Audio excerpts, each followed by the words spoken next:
Well, now Sony and Microsoft have each launched their next-gen consoles, the PS5 and the Xbox Series X and S respectively. But if you're anything like me and AJ from fanatixfour, your main console might still be the Nintendo Switch. So with that dichotomy, how do you approach the next-gen systems? If you're like AJ, you might need to decide which to buy first, and if you're like me, maybe which one at all. So today we'll get into the pros and cons of both of those consoles, specifically from the perspective of a current Nintendo Switch owner. Let's talk about it.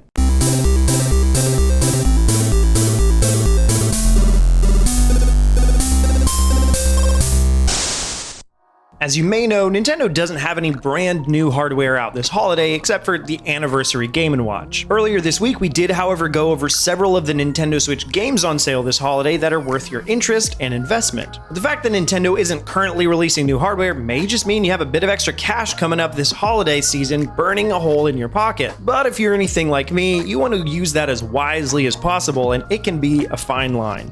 So to start, what next-gen hardware are we looking at here in 2020? Well, Sony released the PlayStation 5, which retails at $500, and the PlayStation 5 digital model for $400. And truly the only difference between these systems is the lack of a disk drive. Without getting into any technical specs, because that's neither why you're here nor what I want to talk about, what you need to know is that next-gen's most important boast, besides just being more powerful, is their inclusion of a solid-state drive. This means most importantly that load times on well-optimized games will be tiny, and that it's finally possible to make games seamless in a way that really wasn't before on console games. Both the disc and disc-less versions have 825 gigabytes of storage, but just like how a bunch of the space on your iPhone is taken up by the operating system, you'll really only have 667 gigs available to you. Microsoft has a slightly different schema setup. The higher-end model, the Xbox Series X, is very similar in concept to the PS5. It also has a solid-state drive, it's also $500, and has a bit more storage at 1 terabyte total, and somewhere in the 800 range of actual free space. It also seems to be a bit stronger than the PS5, but that depends on optimization of games, among other things, so that might not be too important. But Microsoft's lower-end model is of a very different concept. Instead of an identical system without a disk drive at a lower price, the Xbox Series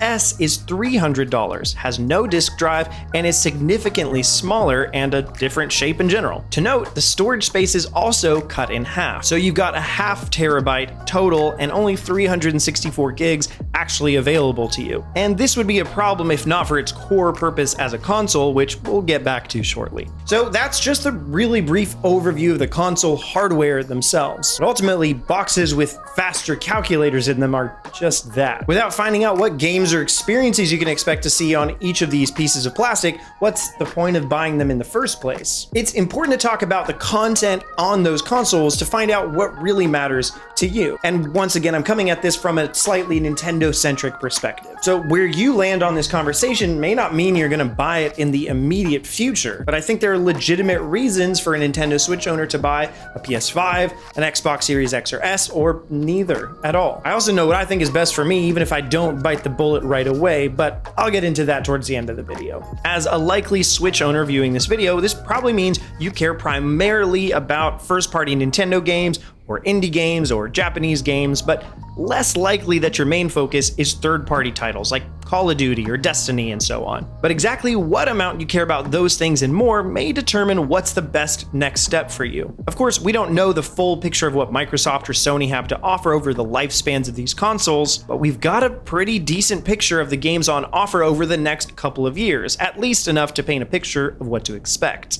As I alluded to, the Switch does get a decent amount of third-party support, but there are a whole host of titles that have spent almost 4 years absent from the Switch and don't seem to be headed its way anytime soon. There is a chance some of this could change with the rebirth of cloud gaming on the Switch, or for some people's concepts of the Switch Pro. But generally, if you want a platform to reliably play every third-party title on, one of these two consoles is worth looking into. Thankfully, in most markets, because of the easy infrastructure transition from PC to Xbox to PS5, Most third-party games do come to all of those platforms these days, but each have their strengths. Third-party exclusives or timed exclusives will certainly exist, and where Japanese games are concerned, such as Final Fantasy XVI, PS5 is liable to get games that Xbox may not. But in terms of which console runs these games better, it seems the Series X may win out by a bit. But we all know the console exclusives and first-party titles are what really determine our allegiances, so let's get into those. Microsoft has announced a whole lot of first-party titles, but with one big problem: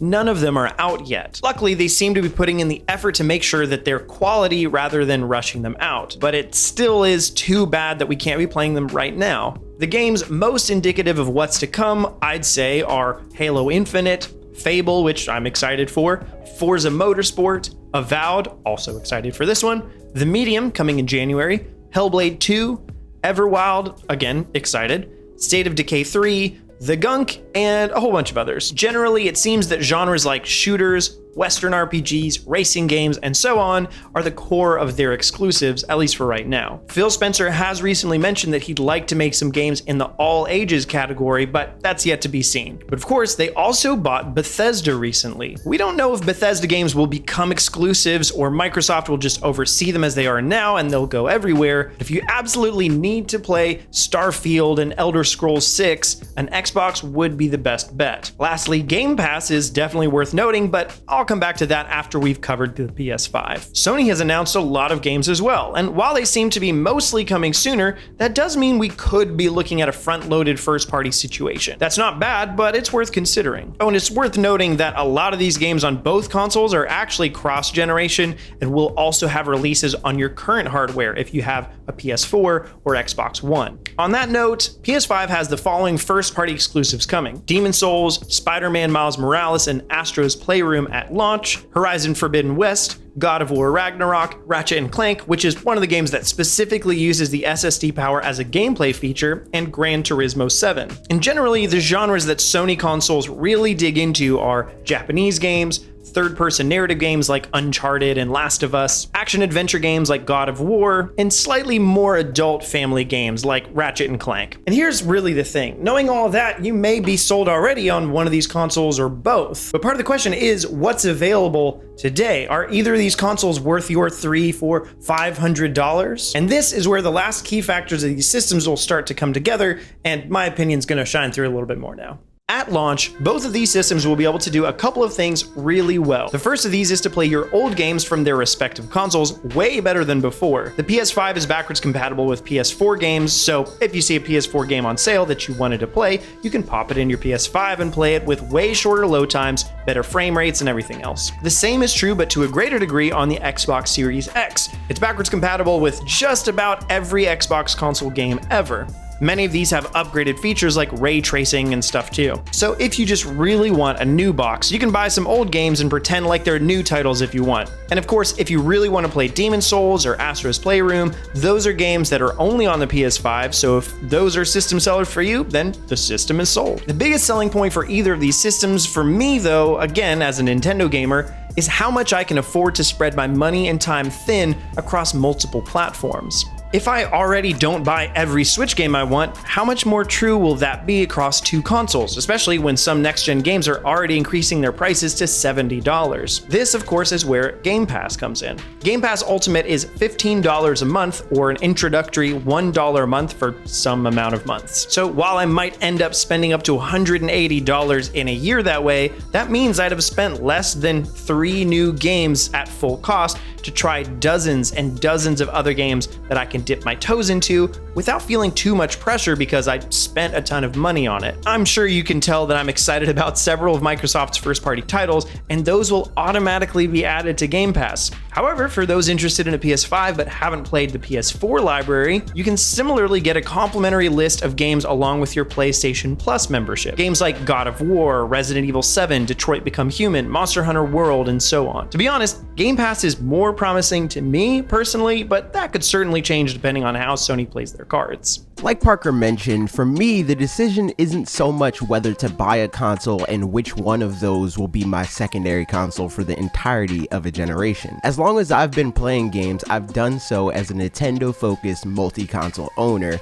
I always make it a point to eventually own all major current-gen consoles, purely to ensure that I'm not limited on what games I'm able to play when the time comes that something new is announced that interests me. Admittedly, this approach to console gaming either requires a ton of free time or, in my case, a different expectation for console playtime than a lot of console owners have more often than not. It's not uncommon for me to go an entire year with playtime hours in the low double digits on either one of these consoles, if not both, and I'm more than okay with that. Others may not feel like they're getting their money's worth, and that's valid, but for me, it's worth having the ability to engage in the zeitgeist, but I digress. Another consideration to be made here, like Parker said, is the cost, or more specifically for me, the relative value. This generation, this meant which console can I get the best possible experience with, maybe the bonus of spending the least amount of money up front. And the answer to that question had me firmly in the Xbox Series X camp. Parker already mentioned Game Pass, and that has been the core of my experience so far. In my limited time owning Series X, I've been downloading and messing around with every game on Game Pass with an enhanced version logo. I've already found about 3 games that I want to bounce around and play as I wait for Cyberpunk 2077, and the future prospect of being able to occasionally poke my head into blockbuster first-party exclusive titles for no additional cost beyond the $1 I spent to convert my 2 years of Xbox Live Gold to a Game Pass Ultimate subscription makes that secondary console distinction feel a lot more fiscally responsible. And Series X was also my first choice for third-party games because it's likely that they'll run best on Series X if the spec sheets and current comparisons are indicative of the generation at large, which I think